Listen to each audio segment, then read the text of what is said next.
This is The Speaking Show. I'm David Newman, and you're tuned in to the #1 podcast for speakers, consultants, and experts who want to speak more profitably.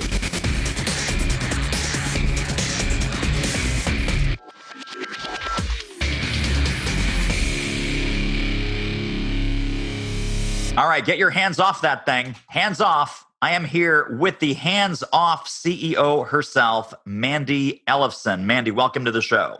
Thanks so much for having me, David. Talk about the professional journey that brought you to the work that you're doing today and what some of the key stops were along the way, and we'll use that as the springboard for our chat. Sure. I got into this because I had my own service-based company and I did not have the freedom that I was hoping for. I was having a baby and everything was just kind of imploding as my team around me started to crumble. And I found that a lot of other people were having this challenge.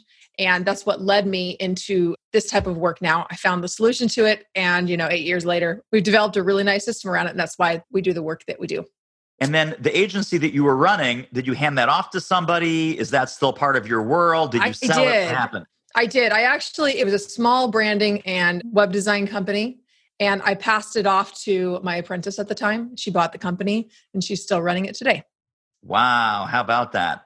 Well, let's talk about this concept of the hands-off CEO, because I think we've got a couple of different types of folks tuning in. There's obviously the solo practitioner. So let's say you're digital marketing freelancer, digital marketing consultant, some sort of service provider of some kind. And you're thinking, wow, I look at these other companies, they've got a team of people, they seem to have everything dialed in. The CEO is not working 27 hours a day. How do they do that? And then we may have some people that are working in a somewhat larger organization as the founder or the owner, and they're saying, okay, I thought I scaled up. All I did is hired more people and I built myself a tougher job. Maybe we'll take both halves of that. Let's look at the solo who is really looking at this going, Mandy, this is what I want to do. I just can't figure it out. If I want to double my revenue, I have to go from working 10 hours a day to working 20 hours a day. I don't know how to hire. I don't know how to delegate. I don't know how to do any of this. What are some of the mistakes or the myths that you see with the solo who's ready to scale? Yeah. So if you're at the solo that's ready to scale, one of the things that you really want to look at is like, why? Why do you want to do that? And just to really understand, is this really the direction that you want to go? And understand that while you can create a lot of freedom for yourself, there's a certain amount of freedom in just freelancing. You can have control over your time. You don't have to manage anyone. And there are some people who they don't have a big enough reason to scale. And I see this like halfway thing where you see these freelancers that are they're these glorified freelancers that call themselves agencies. And they're really not committed to actually learning how to become leaders. So they're kind of like 1 foot in, 1 foot out. And I think they just need to decide one way or the other. And if they decide, they really need to invest in support to learn how to become a CEO. Because the thing is, it's a whole new skill set. And if you continue trying to run your business as this glorified freelancer, then you're going to stay stuck and you're going to be staying stuck for a very long time. And what that will look like is that your profit margins will go down, down, down as you hire more people. So you just have more and more stress and you're just kind of in this like limbo mode that really stinks. So the biggest thing I'd say is just decide. That's the first thing. The second thing is leverage first before you scale. So before you go out and trying to hire your team to do all this work for you, some of the work you shouldn't be doing, but very often the reason why they get stuck in this trap, and this trap oftentimes happens between 200 and 350,000. But it's really between 200 and 300,000 most of the time is where this freelancer's trap that they get stuck in. And the reason why is because they're not charging enough. And the reason why they're not charging enough is because, they've heard increase your fees, but people aren't paying more. And the reason why is their services aren't good enough. That's to put it very bluntly. But if you want to command higher fees, you've got to be better. You have to be better and you have to be delivering a bigger outcome. And, that might look like delivering the same service for a different market. It might look like making a bigger offer, making a bigger guarantee, all of these things. But you should be looking at it for how do we be able to increase our fees in order to be able to have the bandwidth to actually scale. Hey, this interview is a real moneymaker. If you're serious about ramping up your reach and revenue as a speaker, trainer, or expert, book a confidential speaker strategy call with our team. The link is doitmarketing.com/call. It will be the most valuable 45 minutes you invest in your speaking-driven business. Speaking of value, let's get back to the show. Did that answer your question? Yeah, but it caused like 17 more questions. So I'll just go through some of them. Sure. This could be a whole topic unto itself, right? This whole thing about be better, solve bigger problems, get bigger checks. When you say with that cold, harsh light of day coming in saying, you got to be better. You just got to be better. And you also said something really important, which is about delivering a bigger outcome. And I'm just thinking maybe even a web design agency, for example. Level 1, we're going to build you a website. Okay. Level 2, we're going to build you a website with some conversion mechanism and some lead generation. Number 3, we're going to build you a lead generating machine that's going to get you 20 leads a day. Level 4, those 20 leads a day are going to become 5 serious prospecting conversations. So you're going to have 5 people interested in hiring you every single day that never found you before. Next level is, okay, if your average deal size is, let's say, $20,000, we're going to help you build a website that will increase your revenue by $100K per month. Because that's the ultimate result. Like you take it from input, output, outcome. Is that what we're talking about? Or how do you, because this to me, this directly impacts marketing. This is not about just, hey, scale, hire some people, do some tactics. This is about your marketing has to be better so that your service becomes better, so that your clients become better, so that you're upscaling and elevating the market in which you're playing. You totally nailed it. But I don't think that your marketing needs to get better first. I think that your service needs to get better first. And then it's the marketing. And that's what I think is one of the biggest problems with marketing is that what they're trying to do is take a really nasty cake and then spread new icing around it and hope that they can just trick their buyers into being willing to pay more for it.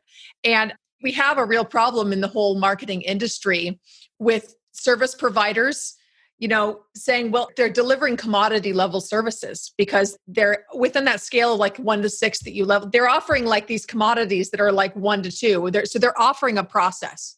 And they're saying, well, we're going to code you a nice website, right? It's going to look really good and you're going to feel really good about it, right?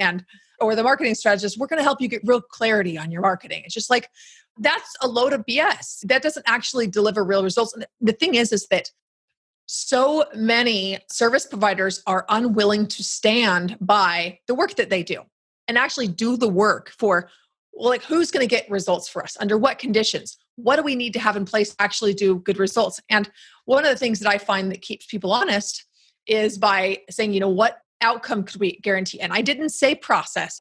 I'm talking about the actual outcome for how it impacts the business. And a lot of companies don't actually know how their work impacts the business. So if you don't really know, then how can you actually put together a compelling marketing strategy if you don't actually even know what you're doing? You don't really know what you're doing for your clients. Yeah, and we talk about this a lot internally here and also with our clients, because I want to draw a distinction here because you're saying this is just so spot on. There's a defined outcome, right? There's a defined outcome that at the end of this process, you should experience this particular result. That's what I call a defined outcome. Then you talked about guaranteed outcome. So are we talking about elevating and escalating our marketing and our positioning by saying, listen, a lot of guys and gals talk a good game, but we guarantee you hire us, you will get this outcome, or money back, we'll work with you until you do, or something like that. So talk about defined outcome versus guaranteed outcome and what some of your clients' most powerful, exciting guarantees have been. We hear defining outcomes. It's just like, yeah, we intend to have that solution for you. We hope it'll work for you, right? And that doesn't sound very compelling to me. And really what you do is you're setting up your prospects and your initial clients when they first start working with you, because the likelihood of them getting success, they're evaluating risk with you. And the likelihood of them getting success with you is much lower than they'd like to see. So what they're doing is they're throwing spaghetti against the wall. and the amount that they're willing to invest is a lot lower. So what this looks like is smaller, try you out type of contracts, which don't actually set you up to do your very best work. Now you're under fire to like magic happen in a month, right? As opposed to, selling them on a bigger picture outcome. And I'll give you some examples of this. So one of our clients, Jamie Birch, they have an affiliate marketing company, and we do affiliate marketing, and there's like 5 different verticals we do it with. So they chosen something that was a good direction, but they went from there to now we guarantee $10 million of new growth in 3 years for beauty and skincare brands. So that's really specific. They've been able to triple their fee, and their net profit has increased 55%. There's all sorts of other really great things that have been happening that I can't disclose, but it's just like, it's incredible to see how this has completely transformed their business. But it's not just about the marketing. They actually had to look at their delivery system and say, we start with, well, this is what we would like to guarantee for our clients. And it's not possible yet. It was not possible yet for them to guarantee that across all their clients. But we looked at, well, what is it going to take? How do we need to move things around? What things do we need to be in place? What checks and balances do we need to have? It's a real partnership between your operations and really pushing what you actually can deliver, and then your marketing for how you communicate. But I really believe that it's such a combination of looking at what is the very best work we can do under what circumstances. And then your marketing message is just simply a product of something that's really awesome that you want to communicate to your prospective clients. And Mandy, is also part of this either dialing in or dialing up or dialing down your offer so that the things that you're not great at, you stop doing and you just zone in on exactly, maybe it's a niche or a sub-niche or a topic or a subtopic of what you're currently doing. And you say, we're awesome at this and we're not so awesome at that. So we're going to either stop doing that, partner with another agency who is awesome at that, delegate, affiliate with them, revenue share with them. They pay us for referrals. We pay them for referrals. How do you trim the so-so commodity things out of your practice so that you can zero in on just that area of super concentrated expertise? Well, and it's a real process because I do not think it's wise to just immediately cut all of the business out of it until you have replaced some of it. When I'm working with clients that they're like, yes, I know that's what I should do, but they don't feel comfortable doing it yet. And I completely understand. And really what needs to happen is for them to build the belief in it to see it working. So the first thing I would say is first of all, just focus on this is what we're selling. This is the one thing with the one client, the one outcome, one guarantee that we're selling. So being really clear on like the power of one, with the painful problem, the right type of client, and then the guarantee. And that will focus the market, right? Now, you might still be taking in clients that are not the perfect fit for that if they're inbound and if you have a good delivery system for it. And it's just kind of as a stopgap until you really grow this other part of it. But before you do that, you need to really look and understand if clients are being profitable or not. And one of the things that we found with Jamie's business as well, and one of the reasons why they started working with us, and I can disclose this because this is something he shared on our podcast, is that 30% of their clients were not profitable. And he defined that as break even. I knew that he was losing money on those. He didn't realize that at the time. And as we went forward, we saw that. But you have to understand which clients are actually costing you money. And there's like this illusion that happens where like cash is coming in. So they're like, I need this cash to pay people, but you're literally losing money because it's like selling a hamburger for $10 and then it costs you $12 to deliver it. You're actually losing $2 every hamburger you make. So you're just speeding up how much money you're losing. So it's really important that you immediately eliminate the work that is not making you money. So that can be just immediately increasing your fees. That could be letting go of clients. That could be looking at ways to more profitably deliver the same service. But you've got to fix that because if you continue to take on those type of clients, then no matter how fast you're growing with like new clients, you're just going to be burning a hole in your pocket. Absolutely. Well, let me ask you this, because many of your testimonials on your website and a lot of your success stories, and again, the website is HandsOffCEO.com. We'll give you all kinds of other resources and links towards the end of the episode, right under this episode on the website, which is thespeakingshow.com. So all of those goodies are coming. But a lot of the success stories talk about found money. Mandy helped us discover this hidden money, this extra profit, this low-hanging fruit. What is the key? What's the magic sauce that we should be looking for as far as this kind of hidden profits, hidden money, uncovering revenue potential that is perhaps right under our nose?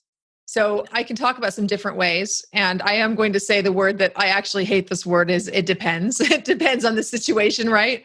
Because the way to find hidden profit in a company that's like seven figures is going to be different than a company that's, let's say, $400,000, right?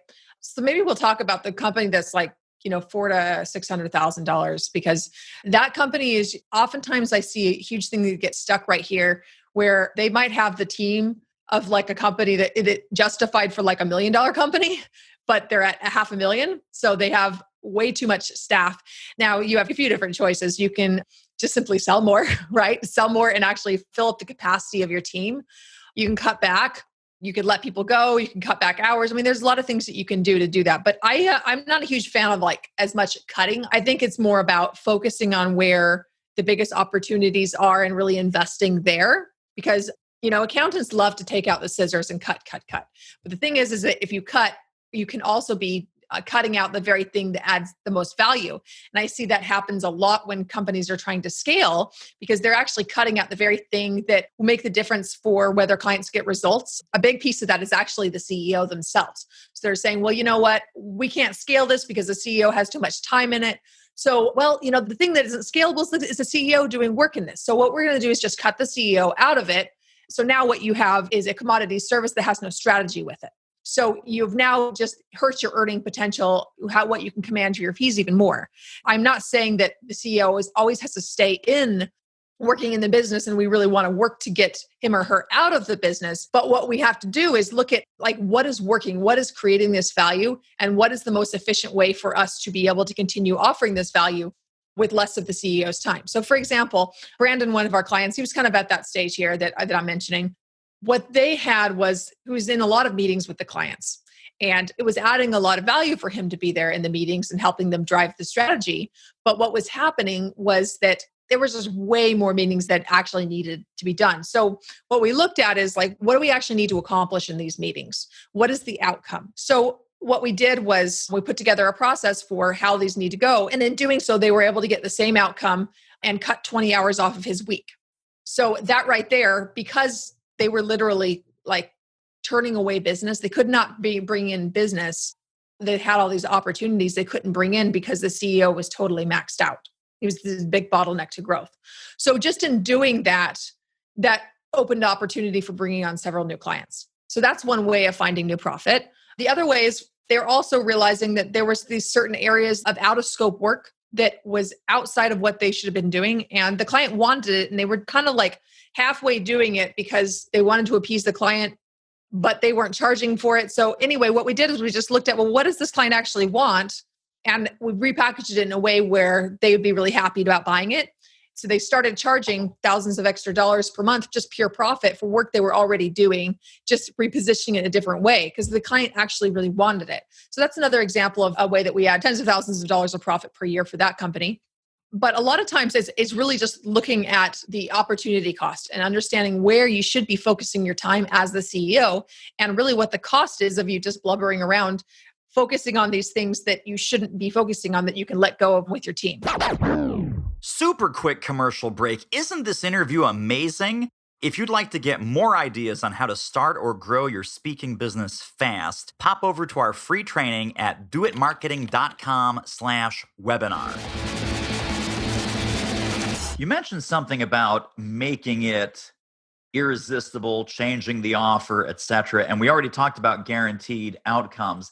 I'm wondering, are there other small shifts like 5, 10, 15% this way or that way that we can immediately decommoditize what we do? It's either a risk reversal strategy or a holy cow, oh my goodness, I want that, I need that. There's no other agency or there's no other consultant promising me that. How can we get really tuned in, not to what we want to sell, but what to our prospects really want to buy? Right. So there's a couple of different things to this question, and I hope I remember all of them. But what you said something about what they actually want to buy. So really understanding, instead of, what we're going to increase your traffic, for example, it's like, well, what is traffic going to do? It's just really a matter of fine-tuning your messaging to speak to your most ideal client and no one else. So stop taking on clients that are not going to be a fit.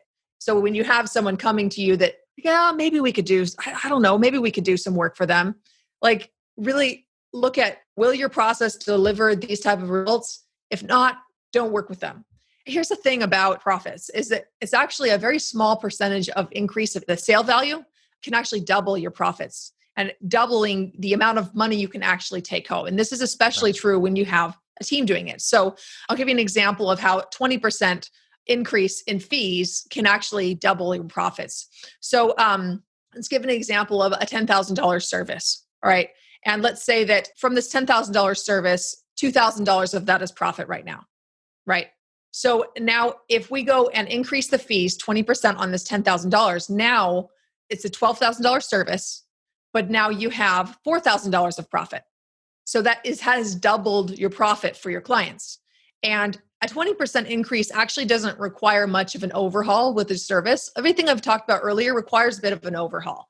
And that's especially useful for companies that really want to disrupt their industry and that they want to be the very best. And that's the kind of clients that we work with.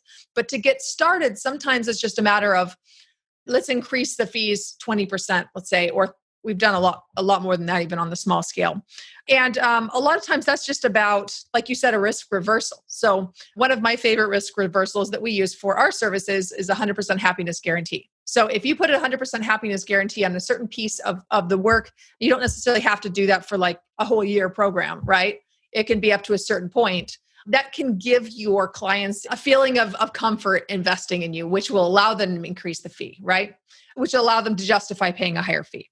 So for services that are underpriced, I think just a 20% increase right off the top isn't very hard to do. But what is hard to do is like your head gets in the way. And sometimes it's really justified because there's a lot of services out there that are just total crap that aren't worth even what they're charging. So I think that advice of just increase your fees, you better make sure that you're actually delivering on what you're increasing your fees for, or even just like whatever it is you're charging. I really big on integrity with making offers only to people who you know that you can deliver amazing results for. So I think when you do your marketing well, it allows you to actually just have all this new opportunity that you can choose from. And then you're not feeling tempted to take on clients that aren't an ideal fit. Right, exactly. Wow.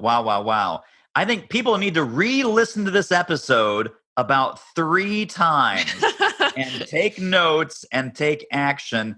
Mandy, as we're wrapping up, I've got 2 final questions for you. The final question is going to be, How do people get connected and stay connected to more Mandi Ellefson brilliance? But before we even get to that, if people were to take one central idea from our conversation today about innovating their business, scaling their business, growing their business, becoming irresistible, risk-free, the standout head and shoulders above the competition choice in their field, what would you hope that one central idea would be? Well, the one central idea is just add more value. Look at what do your clients actually want? Deliver what they actually want. And look at how you can be not just a service provider, not just a vendor, but an actual growth partner. Huge. Really, really good. All right. People want more. They want more Mandy, more resources, more links. Where can we send people? And all of these will be right under this episode at thespeakingshow.com. What do we give them? Sure. All right. I have the ultimate roadmap to scaling your consulting agency.